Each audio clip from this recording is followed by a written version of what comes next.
सौंदर्य केवळ डोळ्यात नसतं, ते असतं दागिन्यांमध्येही. सोने, चांदी, हिरे आणि त्यावर तुमचं नाव कोरणारं एक विश्वासाचं नाव म्हणजेच संगमनेर येथील ओम मयूर ज्वेलर्स.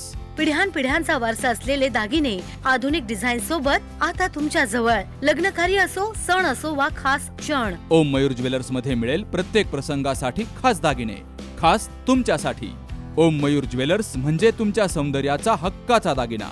सुवर्ण बस्त्यासाठी आता कशाला नाशिक पुणे, संगमनेर मध्येच आहे आता नवनवीन दागिने. आजच भेट द्या ओम मयूर ज्वेलर्स, अशोक चौक, संगमनेर, जिल्हा अहिल्यानगर. संपर्क 9372 012 044.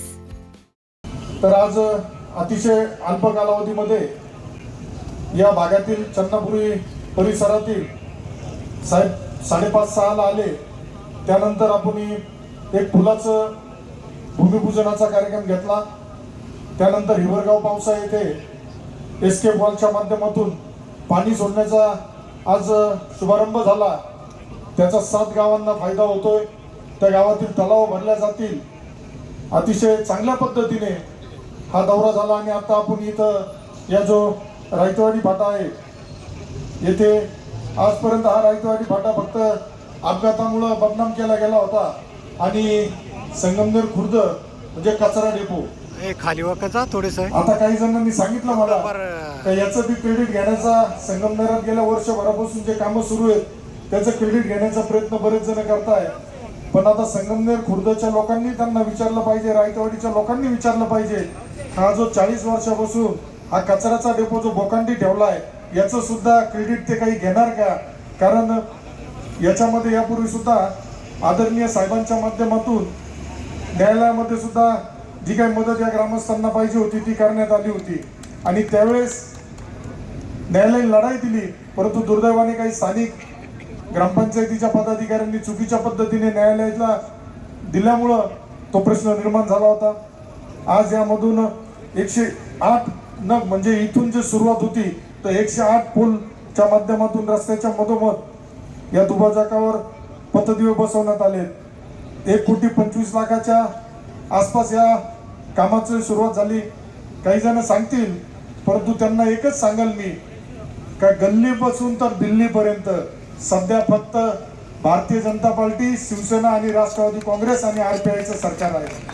त्यामुळं मोदी साहेबांपासून जी विकासाची गंगा सुरू झाली आहे, प्रत्येकाला, प्रत्येक कुटुंबातील घटकाला एक विकासाच्या प्रक्रियेमध्ये घेण्याचा एक संकल्प मोदी साहेबांनी केला आहे आणि त्याचाच परिपाक म्हणून महाराष्ट्रातील आपलं आदरणीय देवेंद्र फडणवीस साहेबांचं सरकार असेल, आदरणीय एकनाथराव शिंदे साहेबांचं सरकार असेल, आदरणीय सुनेत्राताई पवार यांचं माध्यमातून आणि आपल्या सर्वांचे पालकत्व ज्यांनी घेतलंय पालकमंत्री आदरणीय नामदार राधाकृष्ण विखे पाटील साहेब असत. साहेब यापूर्वी बी ज्या पद्धतीने संगमनेरात परिवर्तन नव्हतं झालं त्यावेळेस आम्ही गावागावातील लोक आपल्याकडे निधीसाठी मागणी करायचे.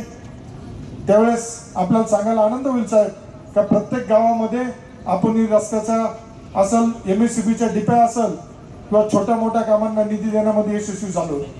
आणि ज्यावेळेस या संगमनेर तालुक्यामध्ये परिवर्तन झाल्यानंतर खऱ्या स्वरूपात या गावामध्ये, या तालुक्यामध्ये विकासाची गंगा सुरू झाली आणि ती फक्त आपल्या नेतृत्वाखाली, आपल्या मार्गदर्शनाखाली. कारण 4 दिवसापूर्वी अधिवेशनामध्ये मी आपल्याला फक्त म्हणलो साहेब मला थोडा वेळ तुमचा पाहिजे, 2-3 उद्घाटन तुमच्या उपस्थितीत मला घ्यायचे. आज एवढं व्यस्त शेड्यूल असताना तुम्ही सकाळी पुण्यातील कार्यक्रम करून सांगलीत गेले, सांगलीतून परत बीडला गेले आणि बीडवरून खरं संगमनेरकरांवर असलेल्या प्रेमामुळे आपण पुन्हा आमच्या संगमनेरला आले आणि आज आपल्या शुभ हस्ते या कार्यक्रमाचे पाण्याचं सुद्धा आज एक जलसंपदा खातं आपल्याकडे आलं. मी मगाशी सांगितलं कारण मला प्रश्न पडला होता नगर निवडणुकीमध्ये, विधानसभा निवडणुकीमध्ये पाण्यासंदर्भात आम्ही शब्द दिला होता. साहेब तुम्ही शब्द दिला होता, परंतु परमेश्वरला संगमनेरकरांची माझी काळजी होती त्यामुळे जलसंपदा खातं हे आपल्याकडे आलं आणि त्या खात्याच्या माध्यमातून प्रत्येक गावामध्ये, ज्या गावामध्ये निळवंड्याच्या उजवा असेल, डावा असेल, या कालव्याच्या माध्यमातून पाणी जात नाही. आज बऱ्याचशा गावांमध्ये बघितलं तर कालवे गावातून गेले, फक्त नावाला गेले, परंतु त्या गावातील लोकांना कुठलाही त्याचा फायदा होत नव्हता. मगाशी हिवरगाव पावसा येथे 27/12/25 रोजी साहेबांना फक्त स्थानिकांनी प्रस्ताव दिला आणि मला वाटतं वर्षभर सुद्धा पूर्ण होण्याच्या आधीच तो पूर्ण करून पाणी सोडण्याच्या शुभारंभाला सुद्धा साहेब उपस्थित होते. त्यामुळे या तालुक्यात नुसता पाण्याचाच प्रश्न नाही तर या तालुक्यामध्ये आरोग्याचा प्रश्नामध्ये सुद्धा साहेबांनी लक्ष घातलंय. लवकरच संगमनेरमध्ये महिलांसाठी आणि बालकांसाठी 100 बेडचं रुग्णालय सुद्धा मंजूर होत आहे. साहेबांच्या नेतृत्वाखाली काम करताना MIDCचा प्रश्न गेल्या 40 वर्षापासून 50 वर्षापासून प्रलंबित होता, मागणी होती, परंतु काही जणांना भीती होती जर या तालुक्यामध्ये उद्योजक तयार झाले, MIDCच्या माध्यमातून रोजगार मिळाला तर आमची राजकीय दुकानदारी कशी चालेल. परंतु नियतीला ते मान्य नव्हतं.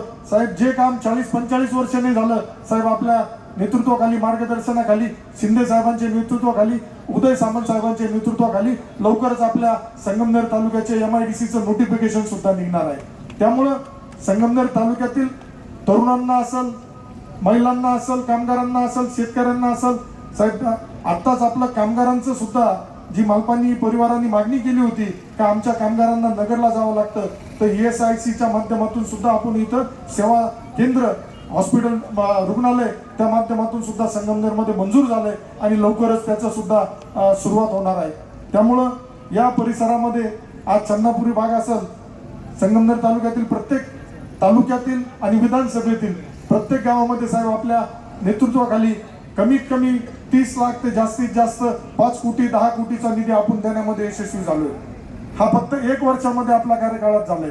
येणाऱ्या पुढील कालावधीमध्ये संगमनेर तालुक्यातील प्रत्येक नागरिकाला विश्वासात घेऊन, गावातील लोकांना विश्वासात घेऊन त्यांच्या भागातील अडीअडचणी सोडवण्यासाठी आम्ही कटिबद्ध राहू. येणाऱ्या कालावधीत ज्या पद्धतीने सरकार आपलं, काही जण तक्रार करत असतात, कुजबूज करत असतात का निधी भाऊ तुम्ही आणला, पालकमंत्री महोदयांनी दिला, तरी काही जण स्वतःच दिलाय अशा पद्धतीने आवाहनत असतात.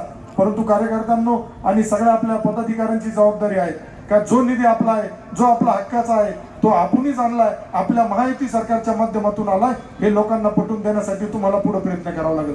जिल्हा परिषद, पंचायत समिती निवडणुका जेव्हा होतील तेव्हा होतील. आपण निवडणुकापुरतं काम करणारे नाही, आपण पूर्ण वेळ 24 तास काम करणारे आहेत. त्यामुळं निवडणुका होतील त्यावेळेस होतील. जनतेचे प्रश्न, जनतेच्या अडचणी, जनतेच्या समस्या सोडवण्यासाठी पूर्ण वेळ कार्यकर्त्यांनी सुद्धा उपलब्ध राहिलं पाहिजे. सोशल मीडियाच्या माध्यमातून सुद्धा आरेला कार्य करण्याची तुम्ही ताकद ठेवली पाहिजे. या संगमनेर तालुक्यामध्ये यापुढे कोणाची दादागिरी खपून घेतली जाणार नाही.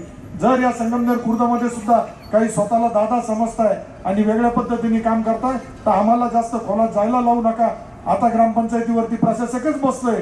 येणाऱ्या पुढील कालावधीमध्ये ग्रामपंचायतीमध्ये झालेल्या, संगमनेर तालुक्यात ज्या ज्या ग्रामपंचायतीमध्ये भ्रष्टाचार झालाय तर सगळ्या ग्रामपंचायतीचा भ्रष्टाचार तुम्ही कार्यकर्त्यांनो बाहेर काढा. त्यांना शिक्षा होईपर्यंत पाठपुरावा करण्याची जबाबदारी मी घेतो. आज हा अतिशय चांगला कार्यक्रम कमी वेळामध्ये सगळ्यांनी आयोजित केला त्याबद्दल मी आपल्या संगमनेर खुर्द परिसर असेल, सार्वजनिक बांधकाम विभागाचे अधिकारी कर्मचारी असेल या सगळ्यांचं अभिनंदन करतो. आणि सुनबाई, आजही चहा काल सारखाच बनव. अगं, कोणती नवीन चहापत्ती आणली आहेस का? काय ग, कालच्या चहाचं रहस्य काय आहे? प्रत्येक चांगल्या चहासाठी आवश्यक आहे राजहंस दूध. चहापत्ती तीच, फक्त दूध नवीन. तुम्ही फक्त दूध बदला. राजहंस दूध आणा आणि असा मस्त चहा बनवा.